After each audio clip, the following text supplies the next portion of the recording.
Okay, so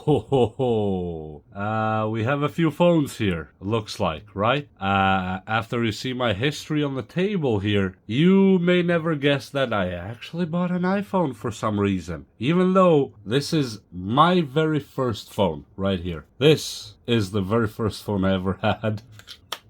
The R225M. Probably the battery does not want to work with us today, but it works. It was one of those monochrome or whatever color, but had like a blue screen. At the time, you couldn't talk to me without going through the secretary. You know, rich people stuff. That was the first phone that I could have my own, because obviously I could use phones that somebody in the family might have had. I don't know who or what, but you know, you can see them there. Yeah, I had the pleasure of at least playing with these when they were relevant. So, you know, these are the cool memories. Then, yeah, it fell on the floor. Then, of course, we went on buying sprees back then because you could. That was the beauty of it. As you see, literally all of these, with this exception, are Samsung. And besides this one right here, all of them were used by me. These were literally all mine. Not, you know, I'm not exactly a collector. I wouldn't say that. These were all mine. Yes, I used them all. And this was probably the pinnacle of my life. This Samsung right here. I don't think I've ever been probably happier to buy a phone than when I got this one. This had full color screen, had like that LCD panel and all the good stuff, and it did not have an antenna. But this had one thing that not many phones could have back then. This could record AMR format. Yes, record AMR format. And would put it next to the TV, record a song and whatever. Back then, I think it was Crazy Frog. I might be wrong. Maybe Crazy Frog came later. Either that or Drago Standinte. One of those songs. Yeah. Not to waste more time, these are the newer Samsungs that I did probably, you know, not very good. With a Note 20 Ultra, blasted screen, A32 just because why not, it was too cheap not to have. Then yes, I have, before I having this iPhone, I actually had another iPhone. And it was the, what you would call the 6S or whatever, the bend one. Yes, that's what happened to this one. I actually have all the parts for it. Or not something I would say is normal for everyone to have a million phones, but you know, Motorola is Motorola. You can't go wrong with it. If times are tough, you go Motorola. When times get good, you go iPhone. So let's come to the point of what I actually use today and why I went with this iPhone. That I was of the opinion that Apples were just all rotten and made no sense to have an iPhone until I bought this one. Yeah, now I changed my mind. It is actually a good phone. It's just that good. Now, Samsung used to be good until they started locking down completely, you know, the bootloader and all that, and they tried to play games. If you're in North America, you couldn't really get an unlocked Samsung. You couldn't unlock it. You couldn't install stuff on it like I have right here, which is my companion to my iPhone. Literally, I use this daily. This is a normal Pixel 7a. With Graphene OS on it. This is my companion with my iPhone. And yes, this is actually my iPhone. I use it daily. And what I really love about it is those cameras. There's no way you can tell me that another phone is gonna have a better camera. Trust me, I tried Samsung. I tried the new Samsung S25. Absolutely not. The pictures look too fake. I don't want the picture to be touched that much. Samsung is doing that again. Samsung, no. As you see, I'm no stranger to Samsung. I have more Samsung than you've probably seen in a store. Well, throughout the years. When you start playing with stuff that should not be played with, that's when you lose me. And, of course, the locking down of Samsung stuff, I'm not a fan of. But this, come on.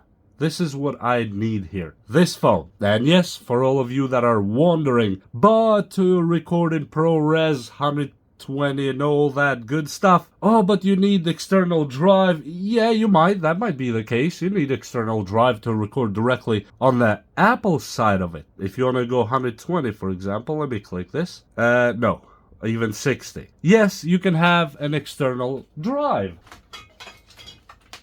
Like one of these right here. These are both external drives for iPhones that you can put on the MagSafe, and it stays on your phone. Whether you put it with a case or not, that doesn't really matter. You put one of these. This one actually is quite cool because you can put your own M.2 inside. So you decide what you want to use it with. And yeah, that's one way. But there's a free way that you actually don't need to have all this stuff to go 120 frames per second. Let me take these out real quick. Because if you get this app here, Blackmagic Camera, click on it, you can do all that stuff without an external drive. Lens 120mm. Let me go to frames per second. Let me change that. Wait, from this we have to go to, let me go 48. So we are in 4K right now. Yep, it is 4K. Can change the speed from 60 to, look at that, 120. You can do it step by step if you wish so, or just click 120. So right now it's 4K 120. Yes, you can change this tint here. I just put it for no reason, but you can switch it to other options. I don't know why it's unlock it or put it on auto. You can change that tint, and as you see right here, FPS, we have 120 by 4K. We have a 48mm lens that we can switch it, for example, to a 24. Switch it to a 13, that's ultra wide, or switch it to 120, that's good for close-up shots. Usually I go with 24. That's kind of my mode of using it. That's it. You don't really need an external drive. If you want to go this route, the app is completely free. You don't need to pay anything. And it has a lot of more settings that you can go through. Literally, you can spend days on its settings. With lots, yes, you can put them too if you want to. So, yeah, you have options. You're not stuck in that case. And other things, I mean, the battery's been great. I've been using it daily, literally daily. Not a single problem at all. I mean, not a single problem. And it lasts me 2 days with my usage. What else do I want from a phone? It has the satellite connection with, of course, options that are available in different carriers. And you have so many things that Samsung just somehow does not do it right, in my opinion. As somebody that has been a loyal fan of Samsung for forever, I guess, my entire life. Look at that. These are literally all Samsung. And I'm done with it. I'm really done. I still use partially any Samsung here and then. But right now, I'm really happy with this iPhone and my Pixel 7a on graphene. That's all I need. I don't want to do too much in life except for these. That's all you need too. But Samsung, yeah, it has that AI and all that cool stuff. But why do I need all that AI? Seriously, why do I need all that AI? I'm trying to get rid of a lot of it on my own computer and life and all that, but I have to add it on my pocket? I mean, there's enough AI here. I have this full of AI stuff. ChatGPT, Grok, Perplexity, Claude. What else do you need? Gemini, DeepSeek. I have enough. This is a phone that I don't put maybe my personal stuff on it. As you see, there's nothing that I would say like banking or any of that stuff doesn't go in there. I usually put that here on this graphene. It's just, I feel easier doing it on my graphene, and it works really good. I mean, it's, when it comes to cameras, nobody's gonna do it like the iPhone. I'm just telling you right now. Nobody will do it like the iPhone. I mean, just look at even the older Apple computers that probably you might be thinking, why do I even have this thing right here? Well, because it actually works. Believe it or not, this Apple computer is fully functional and fully working.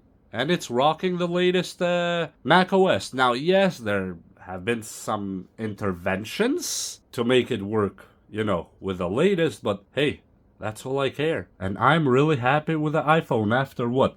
I would say, I would say almost 20 years of using, except for this one here, literally almost 20 years of using Android exclusively. Well, with, excluding when it comes to, these operating systems, excluding Nokia's Symbian system. Yes, they ran on Symbian. Excluding that, literally the only system I've used would have been Android. Well, yeah, a few of them might be on modified Android, but nonetheless, it's still Android. So, am I happy with the way Samsung is going? Absolutely not. I don't know why they're doing that. They're chasing tail from Apple. And the reason I even bought this, I thought, okay, well, I mean, since Samsung is chasing tail with Apple, why don't I just go straight to Apple?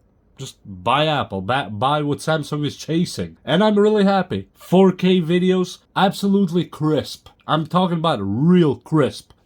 Focus, wow, in a dot, and that's what I care. I have the ultimate controls over the cameras and stuff that I need. I don't need the headache. Samsung, I tried. As I said, the S25, there's no chance I could cooperate with it. It just wouldn't let me. It just had to add AI stuff on it. In a way or another, had to add AI. And the battery somehow on my Samsung that I tried would drain fast. Literally, the battery would go out fast. I don't know why and how, but in all my Samsungs that happens. Somehow on this Apple, everybody says, oh, smaller battery and all that. No, the battery's actually lasted more than the Samsung. It's ironic enough. So yeah, that's just my 2 cents.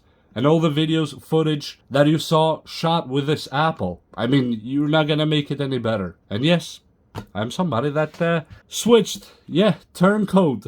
A turncoat. But yeah, it's in a great condition actually that I bought. I mean, it's brand new, so. But yeah, the 16 Pro Max, absolutely a beast in my opinion. Especially if you're looking for a phone that does multimedia and all that. This is the phone you probably want to check. At least take a look at it. If you don't like it, that's fine. But I mean, as I said, I'm even using an Apple. That's an elderly Apple. Look at that, still working really good. Look at that. That's Final Cut Pro running on it. And it runs actually quite smooth. Look at that. I can scroll through. Let me go here. Look. Yeah, it's this old iMac. That's all this is. Here we have the voice control. That's it.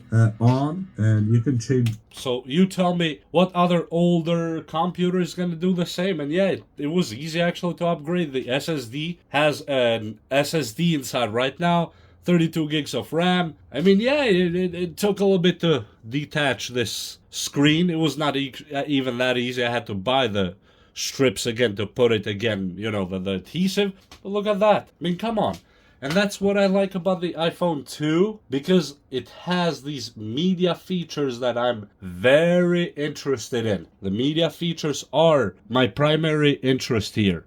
I could care less. Making a phone call, really. Seriously, I can make a phone call right now with this phone. I can make a phone call. Or any of these phones that you see here. And possibly if I wanted to stretch it really out there, you can make even one of these still make a phone call. So making a phone call, know that, in 2025, that's not even a thing anymore. Anything makes a call. A toaster can make a phone call. But can they do this to actually provide you with what you need, especially on the media side? That is my interest. That's not my interest, my only interest that I have on these phones. Look at that. I mean, come on. Boom. Right there. I see the wood clearly now. Let me get out of here. That's all I care. Look. Has wide angle too, just like the other phones. 4K, ProRes, RAW. I mean, that's it.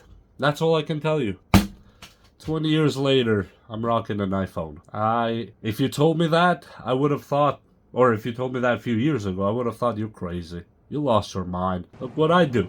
There's no chance I'm going for an iPhone. Yeah, I'm on an iPhone now. Well, with a companion, of course. But besides that, this is my rocking daily.